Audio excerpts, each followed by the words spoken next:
बहुत समय पहले की बात है। स्वर्ण भूमि नाम का एक समृद्ध राज्य था। इस राज्य का शासन महाराज आदित्य सिंह के हाथों में था। एक न्यायप्रिय परंतु कठोर राजा, जिनकी तलवार जितनी तेज थी, उनकी नजर उतनी ही पैनी थी। महाराज के साथ रानी विद्यावती का भी नाम हमेशा लिया जाता था। रानी कोई साधारण स्त्री नहीं थी। वो राजनीति, कूटनीति, युद्ध नीति और प्रजापालक गुणों में दक्ष थी। परंपराओं के कारण उन्हें रानी दरबार तक सीमित रखा गया था, जबकि राज दरबार का सारा निर्णय महाराज और उनके मंत्रियों द्वारा होता था। राज्य में शांति थी, लेकिन कुछ दूरी पर स्थित वीरगढ़ राज्य के राजा चंद्रभान ने स्वर्ण भूमि की सीमाओं पर हमला कर दिया। राज दरबार में हलचल मच गई। तभी महाराज आदित्य सिंह अपने सेनापतियों को आदेश देते हैं। सेनापति रुद्र प्रताप, तुम युद्ध की तैयारी करवाओ। सेनापति रुद्र प्रताप युद्ध की तैयारी करने लगते हैं, लेकिन एक समस्या थी। राज्य की उत्तरी सीमाओं पर अकाल पड़ा था। अनाज की कमी और जनता की तकलीफ ने युद्ध के लिए संसाधनों को सीमित कर दिया था। राज दरबार की बैठक में सभी मंत्री असमंजस में थे। किसी ने युद्ध की बात की तो किसी ने संधि का प्रस्ताव रखा। रानी विद्यावती को जब ये समाचार मिला तो उन्होंने रानी दरबार में महिलाओं और सैनिकों की पत्नियों की राय ली। उन्होंने पाया कि जनता युद्ध नहीं चाहती, वो शांति चाहती थी, पर स्वाभिमान भी नहीं खोना चाहती थी। रानी विद्यावती ने महाराज आदित्य सिंह से अनुरोध किया और कहा, हे राजन, आप एक विशेष संयुक्त दरबार बुलाएं, जहां दोनों दरबार मिले और प्रजा की राय भी सुनी जाए। यह राज्य के इतिहास में पहली बार हुआ जब रानी दरबार को राज दरबार में आमंत्रित किया गया और रानी दरबार और राज दरबार आमने सामने आए। संयुक्त दरबार में बहस छिड़ गई। हम युद्ध चाहते थे। हम शांति चाहते हैं। दोनों दरबार नई रणनीति पर जोर दे रहे थे। जनबल और बुद्धिबल से युद्ध को टाला जा सकता है। हम वीरगढ़ के दरबार में अपनी ओर से शांति प्रस्ताव भेजने का निर्णय ले रहे हैं। ऐसा कहकर रानी विद्यावती अपनी दूतिका राजकन्या रतन प्रभा की ओर देखकर बोली, हे दूतिका राजकन्या रतन प्रभा, तुम युद्ध को टालने के लिए शांति का संदेश लेकर वीरगढ़ जाओ। राजकन्या रत्न प्रभा शांति का संदेश लेकर वीरगढ़ गई, लेकिन उनका वहां जाने का मुख्य उद्देश्य सिर्फ ये संदेश देना नहीं था, बल्कि वीरगढ़ के सेनापति को अपने पक्ष में करने का था। वीरगढ़ की सेना ने जब स्वर्ण भूमि की सीमा पर चढ़ाई की, तब महाराज आदित्य सिंह पूरी सेना के साथ युद्ध भूमि में पहुंचे। लेकिन युद्ध आरंभ होने से पूर्व ही वीरगढ़ की सेना के सेनापति ने अपने राजा चंद्रभान के विरुद्ध विद्रोह कर दिया और चंद्रभान को बंदी बना लिया गया और युद्ध टल गया। ये सब रानी विद्यावती की योजना थी। उन्होंने बिना एक तलवार उठाए राज्य को युद्ध से बचा लिया। संयुक्त दरबार की सफलता के बाद स्वर्ण भूमि में एक नई प्रथा आरंभ हुई। अब से हर महत्वपूर्ण निर्णय में रानी दरबार की भूमिका अनिवार्य हो गई। रानी विद्यावती को राज्य की प्रधान सलाहकार घोषित किया गया। यह नारी सम्मान की क्रांति थी। अब रानी विद्यावती राजा आदित्य सिंह से कहती है, राज्य में विद्यालयों की स्थापना करवाओ। स्त्रियों को व्यापार और राजनीति में भाग लेने का अधिकार मिलना चाहिए। राजा आदित्य सिंह बहुत ही दयालु और न्यायप्रिय राजा थे। वो रानी के द्वारा कही गई बातों का पालन करते हैं और अपने राज्य में विद्यालयों का निर्माण करवाते हैं और स्त्रियों को व्यापार और राजनीति में भाग लेने का हक दिलवाने की घोषणा पूरे राज्य में फैला देते हैं। रानी विद्यावती का दरबार अब केवल महल की सीमाओं तक नहीं था, वो अब जन जन का मंच बन गया। समय बीता और महाराज वृद्ध हुए। राजा के दो वारिस राजकुमार विवेक और राजकुमारी देवानगी दोनों ही योग्य उत्तराधिकारी थे। विवेक को उत्तराधिकारी घोषित करने की मेरी सलाह है। लेकिन रानी दरबार में बहस छिड़ी और रानी ने कहा, क्या राजकुमारी देवानगी को उत्तराधिकारी बनाने का हक नहीं है क्या? जो युद्ध और न्याय दोनों का प्रतीक है, उसे ही उत्तराधिकारी बनाया जाएगा। संयुक्त दरबार फिर बुलाया गया। वहां पहली बार प्रजा के प्रतिनिधियों को भी बुलाया गया। बहुत विचार विमर्श के बाद निर्णय हुआ, राज्य में अब उत्तराधिकारी लिंग पर नहीं, योग्यता पर आधारित होगा और राजकुमारी देवानगी को राज्य की उत्तराधिकारी घोषित किया गया। स्वर्ण भूमि में उत्सव का माहौल था। पहली बार किसी राजकुमारी को उत्तराधिकारी घोषित किया गया था। राजकुमारी देवानगी, जिनकी बुद्धिमत्ता और साहस की मिसालें महलों से निकलकर गांवों तक पहुंच चुकी थी, अब वो राज्य की अगली महारानी बनने वाली थी। सिंहासन रोहन की रस्म बड़ी भव्यता से हुई।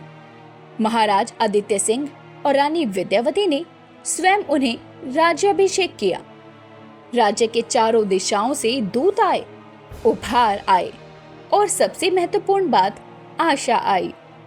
देवानगी का शासन आरंभ हुआ और पहले ही दिन उन्होंने कुछ साहसी निर्णय लिए। कर प्रणाली को सरल किया गया। सभी जिलों में महिला न्यायालय खोले गए। युद्ध प्रशिक्षण केंद्रों में महिलाओं की भर्ती शुरू हो गई। किसानों के लिए एक स्वर्ण कोष बनाया गया। लेकिन जैसे जैसे सुधार बढ़े, विरोध भी बढ़ा। राज दरबार के कुछ पुराने रईस और सेनापति इस बदलाव से संतुष्ट नहीं थे। भाइयों, अब हम लोगों का अधिकार महिलाओं के अधिकार से कम होता जा रहा है। हमें अब कुछ ना कुछ तो करना चाहिए। महासेनापति विक्रमराज, जो कभी महाराज आदित्य सिंह का दायां हाथ हुआ करते थे, उसने गुप्त रूप से कुछ सरदारों को मिलाकर एक विद्रोह की योजना बनाई। देवानगी को इसकी भनक लग गई तो देवानगी बोली, अच्छा, हमारा ही नमक खाकर लोग हमसे ही सामना करेंगे। अरे, वो कितनी अच्छी सोच है इनकी। लेकिन देवानगी ने सीधे युद्ध का रास्ता नहीं चुना। उन्होंने रानी दरबार में गुप्तचरों और भरोसेमंद सैनिकों को बुलाकर एक योजना बनाई और उनको समझाती हैं। शत्रु को हराने से पहले उनको समझो, अगर समझ में आए तभी ललकारो। फिर देवानगी ने एक विशेष सभा बुलाई और विक्रमराज को आमंत्रित किया। सभा में उन्होंने सभी राजाओं और रईस सार्वजनिक रूप से ये प्रतिज्ञा ली कि वो राज्य के कानून और उत्तराधिकार के निर्णय का सम्मान करेंगे।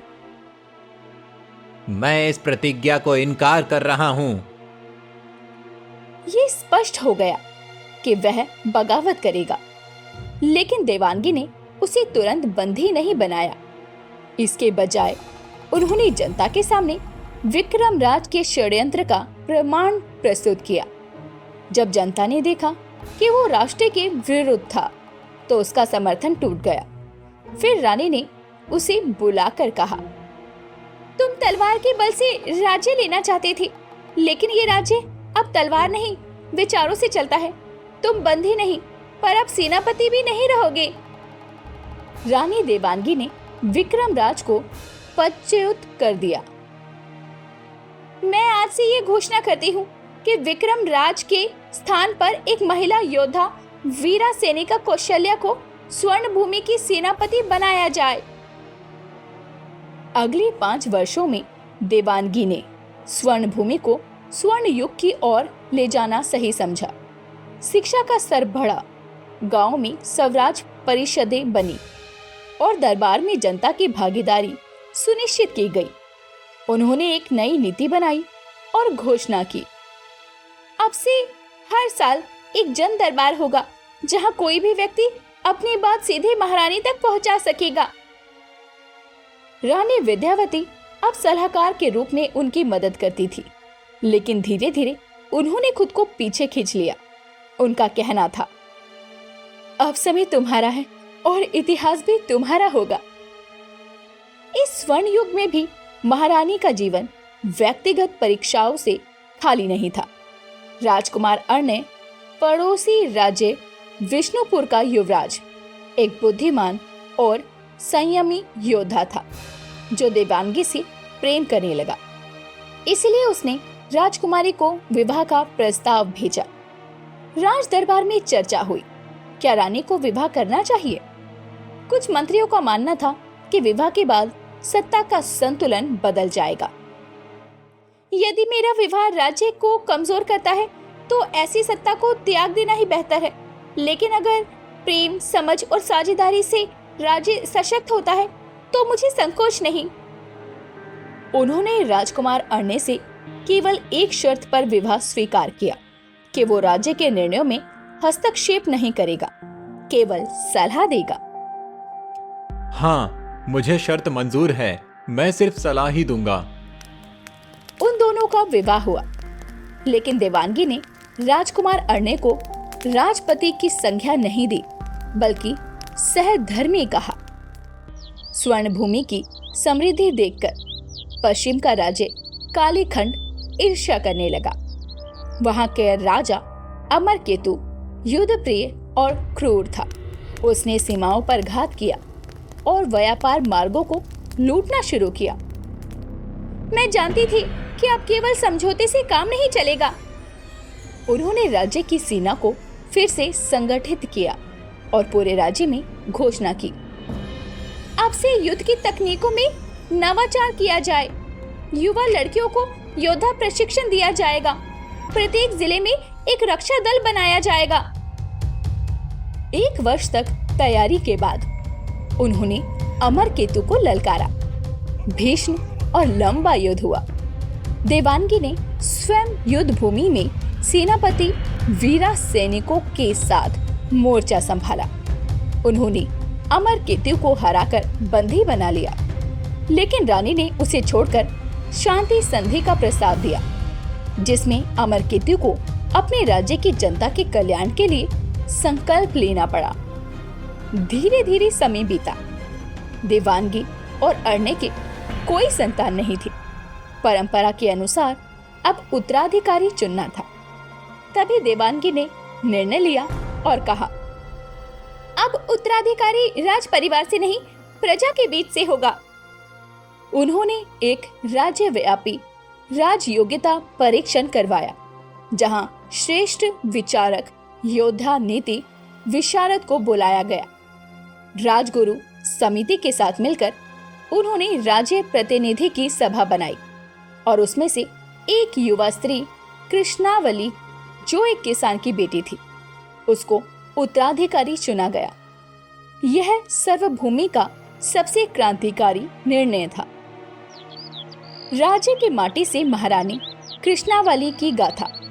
ये कहानी सर्वभूमि की उस उत्तराधिकारी की है जो एक किसान की बेटी थी, लेकिन अपने ज्ञान, साहस और करुणा से पूरे राज्य को नया स्वरूप देने वाली बनी। परीक्षा में जब वो आई तो दरबार चकित रह गया। उसके उत्तरों में नीति थी, उसकी बातों में संतुलन और उसकी सोच में राज्य के लिए संपन्न। राज्य सभा ने सर्वसम्मति से कृष्णावली को उत्तराधिकारी घोषित किया। उस दिन वो माटी से उठी बेटी रेशमी वस्त्रों में नहीं, बल्कि अपने गांव की साड़ी में राज दरबार में पहुंची। महारानी देवांगी ने उसका हाथ पकड़कर सिंहासन की ओर इशारा किया, लेकिन कृष्णावली ने कहा, महारानी, मैं राज करने नहीं, राज्य की सेवा करने आई हूँ। सिंहासन से नहीं, धरती से राज्य मजबूत होगा।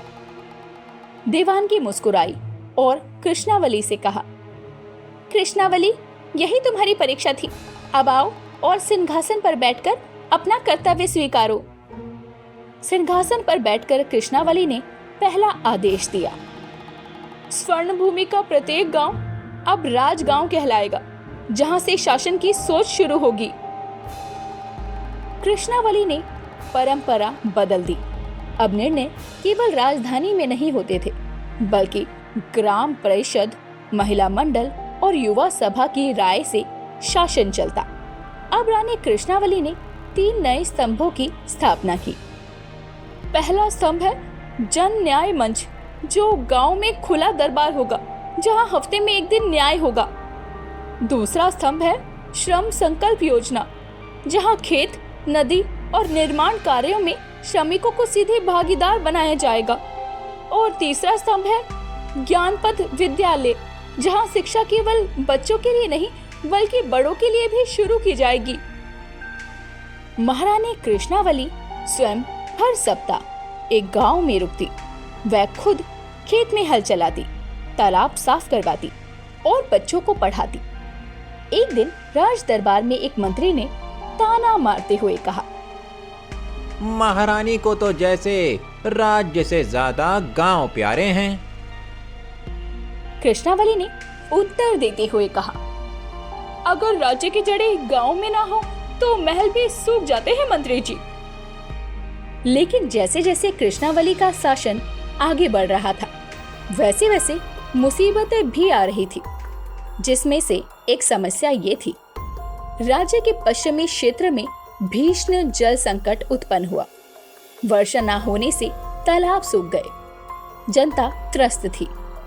उधर मालकुंड राज्य के राजा रघुवीर ने स्वर्ण भूमि की सीमा पर बांध बना लिया, जिससे नदियों का बहाव भी रुक गया था। राज्यसभा युद्ध चाहती थी, लेकिन कृष्णावली ने युद्ध नहीं किया। वह मालकुंड के दरबार में स्वयं गई और उन्होंने राजा रघुवीर से कहा, अगर एक नदी के कारण 2 राज्य में आग लगे तो पानी भी बेकार हो जाता है। हम बांध नहीं तोड़ना चाहते, पर जीवन का प्रवाह रोकने का हक किसी को नहीं। इन्होंने एक प्रस्ताव दिया कि दोनों राज्य मिलकर एक जल साझा आयोग बनाएं, जिसमें वैज्ञानिक, किसान और नदी पुजारी शामिल हो। ये प्रस्ताव इतना दूरदर्शी था कि राजा रघुवीर को झुकना पड़ा और युद्ध टल गया और स्वर्ण भूमि को वर्षा की पहली बूंद से नहीं, महारानी की दूरदर्शिता से जल मिला। इस दौरान कृष्णावली को एक और निजी परीक्षा का सामना करना पड़ा। उसके पिता का देहांत हुआ और उसकी माँ ने कहा, अब तू राज करती है, लेकिन एक माँ की इच्छा है, क्या तू विवाह कर जीवन का दूसरा पक्ष देखेगी? राज्य में ये चर्चा फैल गई। कुछ दरबारियों ने सलाह दी कि किसी पड़ोसी राज्य के युवराज से विवाह किया जाए, जिससे राजनीतिक संबंध मजबूत हो। कृष्णावली ने बिना सोचे तुरंत उत्तर दिया, राज्य का रिश्ता राजनीति से नहीं, परंपरा और प्रजा से होता है। मैं विवाह करूंगी, पर किसी ऐसे से जो मेरी विचारधारा को समझे, ना कि मेरी सत्ता को देखे। कुछ समय बाद उसने विवाह प्रशांत नाम के लड़के से किया। प्रशांत एक शिक्षक था जो ज्ञानपथ विद्यालय में बच्चों को पढ़ाता था। रानी कृष्णावली और प्रशांत का विवाह साधारण तरीके से ही किया गया। उन्होंने गांव के स्कूल प्रांगण में ही बिना महंगे रेशमी पोशाक के बदले अपने गांव की पोशाक में केवल मिट्टी का तिलक करके अपना विवाह किया। यह विवाह एक प्रतीक बन गया कि सत्ता का गौरव सरलता में होता है। धीरे धीरे समय बीतता गया। 20 वर्षों के शासन के बाद जब स्वर्ण भूमि फिर एक स्वर्ण युग में पहुंच गया, कृष्णावली ने एक ऐतिहासिक घोषणा की, अब से राज्य का शासक कोई ऐसा व्यक्ति नहीं करेगा। स्वर्ण भूमि अब जनगण सत्ता में बदल रहा है, जहां हर गांव, हर नगर और हर एक महिला पुरुष शासन में भागीदार होंगे। राज सिंहासन को लोकपीठ में बदल दिया गया, जहां हर निर्णय सामूहिक रूप से होता।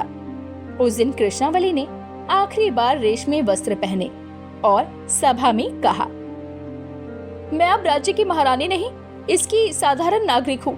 मेरे लिए सबसे बड़ा ताज वह विश्वास है जो आपने मुझे दिया है।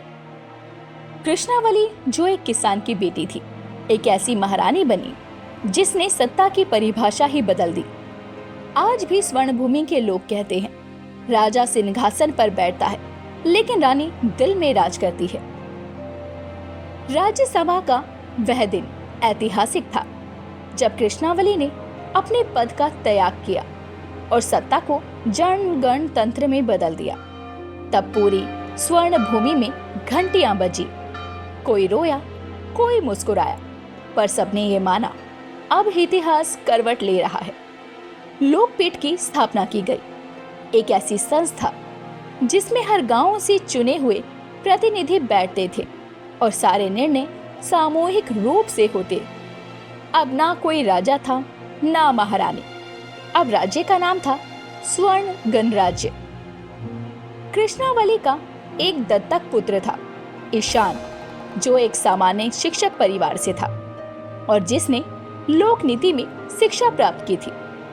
ईशान कोई शाही पोशाक नहीं पहनता था, बल्कि साधारण धोती कुर्ता और एक माटी की माला पहनता। जब लोकपीठ में प्रतिनिधियों को अध्यक्ष चुनना था तो पूरे राज्य की आम सभा ने सर्वसम्मति से ईशान को चुना। मैं कोई राजा नहीं हूँ, मैं इस मिट्टी का सेवक हूँ। अगर मुझ में एक भी अहंकार दिखे तो मुझे पदच्युत कर देना। ईशान ने अपना पद संभालते ही 3 नई पहल की, जिसमें पहला ज्ञान ग्राम योजना, जिसमें हर गांव में पुस्तकालय और डिजिटल शिक्षा केंद्र खुलवाए गए। दूसरा था जन शक्ति मंच, जिसमें हर निर्णय पर जनता की राय आवश्यक थी। और तीसरा था हरियाली संकल्प, जिसमें हर नागरिक एक वृक्ष रोपे और उसकी देखभाल करे। धीरे धीरे समय बीता। जब स्वर्ण गणराज्य समृद्ध हो रहा था, तभी उत्तर दिशा से एक बड़ी विपत्ति आई। धूमधरा एक पहाड़ी राज्य, जिसका राजा भीमकेतु केवल बल और विस्तार में विश्वास करता, उसने स्वर्ण भूमि के 3 गांव पर अधिकार कर लिया। अब सबसे बड़ा प्रश्न था कि गांव के लोग क्या बिना राजा, बिना सेना से गणराज्य टिक पाएगा?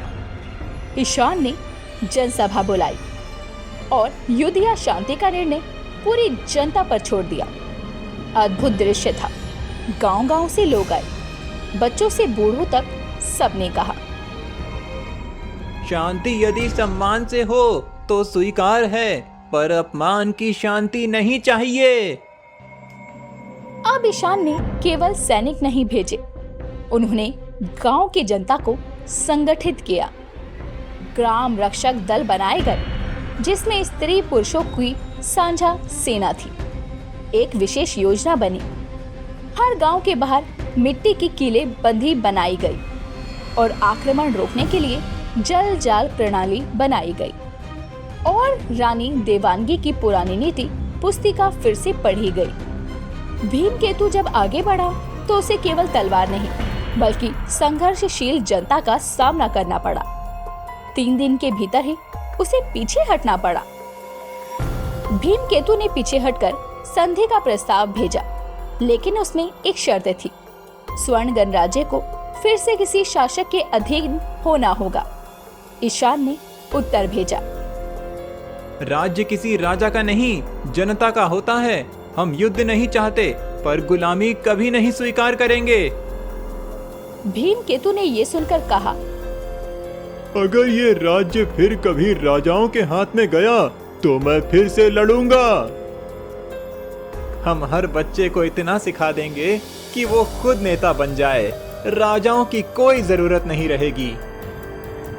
लोकपीठ ने 20 वर्षों तक शासन किया। अब नया अध्यक्ष चुनने की बारी थी। ईशान ने किसी नाम की सिफारिश नहीं की। उसने कहा, जिस दिन उत्तराधिकारी की जरूरत महसूस हो, उस दिन समझिए हम गणराज्य से फिर से साम्राज्य की ओर बढ़ रहे हैं। और पहली बार जनता के मत से एक युवती, एक मजदूर की बेटी आरुषि अध्यक्ष बनी। स्वर्ण भूमि का स्वर्ण युग। अब स्वर्ण भूमि ना किसी राज्य का था, ना रानी का था, ना राजा का था। अब यह एक जनगण तंत्र था, जहां हर नागरिक नेता था, हर गांव मंत्रालय था, हर महिला निर्णय करता थी और हर बच्चा इतिहासकार। कृष्णावली, देवानगी और ईशान की मूर्तियां गांव के विद्यालयों में नहीं, दिलों में बनी थी। आज भी कोई पूछे राज कौन करता है, तो स्वर्णभूमि का बच्चा कहता है, राज मैं करता हूँ जब मैं न्याय करता हूँ। तो दोस्तों, ऐसी ही अनोखी और रस भरी कहानी देखने के लिए हमारे चैनल को सब्सक्राइब करें।